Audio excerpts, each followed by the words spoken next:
YouTubers, a professional athlete in Nate Robinson, now a professional MMA fighter in Ben Askren. Is the next logical step for you to fight a professional boxer? I don't know, man. I'm gonna do whatever I want, honestly. I feel like I'm living in a dream right now. And honestly, I don't think I'm gonna be doing good at these interviews right now because I've had so much on my mind in the past 10 days and I've had to hold it together. I've had to persevere through a lot of hard shit, allegations, death. The list goes on. And I don't know what's next for me, man. I've been going for 14 months, fighting 3 times. I talked a lot of shit. Look, I don't know what's next, man. I'm gonna just enjoy my life for a second. Next up, Euro under King. Now, Jake, we don't know what's next, but a lot of people have been calling you out in terms of fighting Joe Fourier earlier in the night, Dylan Dennis, and also Tyron Woodley in the corner of Ben Askren tonight. I know you don't know what's next in terms of the things that have happened in your life recently, but could you pinpoint any one of these carriers?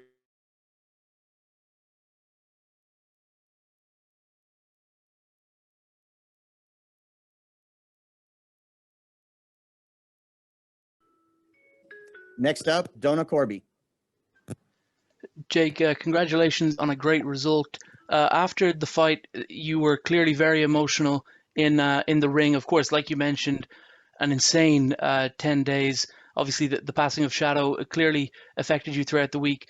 Could you talk to us about that moment, just yourself on your knees in the ring? Look, when Shadow passed away, it was one of the weirdest, difficult things I had to deal with in my life. I still haven't processed it. I still haven't dealt with it. It's hard, man. It's hard, and I had to hold it together as a warrior for my team and focus on the mission ahead. And Shadow told me the whole entire time, he said, "You're gonna get him in the first round. I've had visions. I've had dreams. When you knock him out in the first round, we're gonna get it tattooed." And I had to suppress all my emotions. I had to stay focused. When I got the W, it just all sort of set in, and this one is truly for him, man. This guy is a legend, and he had my back 24/7, and I wish he was here to experience this moment with me, man. And that's sort of why it's just surreal. I feel like my life is a movie. I can't believe it. I feel like I'm dreaming right now. And I know he's watching down right now. And he's like, I got your fucking back for the rest of your life, brother. And I don't know what to say. Like, it's been hard for all of us,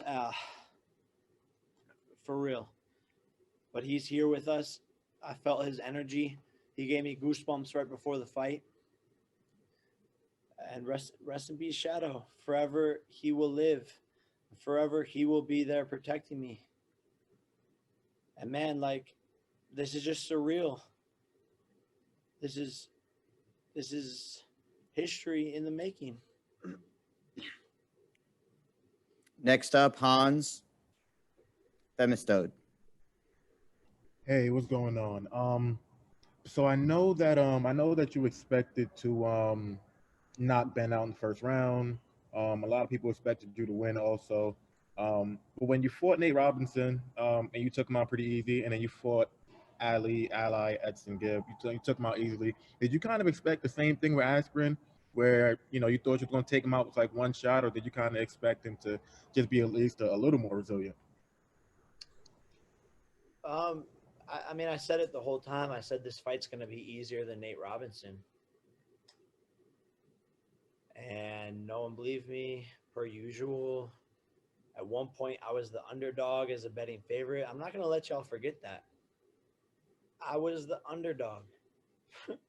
That sounds crazy, but I was the underdog. And I knew it was going to be easier because Nate Robinson was weird. He fought like a random guy on the street. Like, I don't know. I knew Ben was going to sit there like a typical MMA fighter and just have no head movement, and his body was going to be wide open. And I'm just too powerful.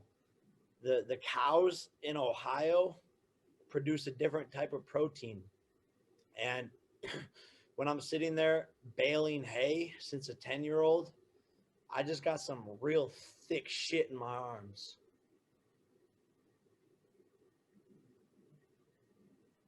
Next up, Michael Woods. Hey, that was a hell of a right hand you threw. Did you know, Jake, when you threw it, that it was going to have that level of impact? And did you set him up? Do you remember what happened in that final sequence? I set him up for sure. I was going to the body the whole fight. I was barely hitting him. My check hook was fucking him up, but I was setting him up the whole time. I was saving the right hand for that moment because I knew he wouldn't see it coming. And my coach in the corner was like, "Don't load up, don't load up." That's what he told me the whole camp. Don't load up, don't load up.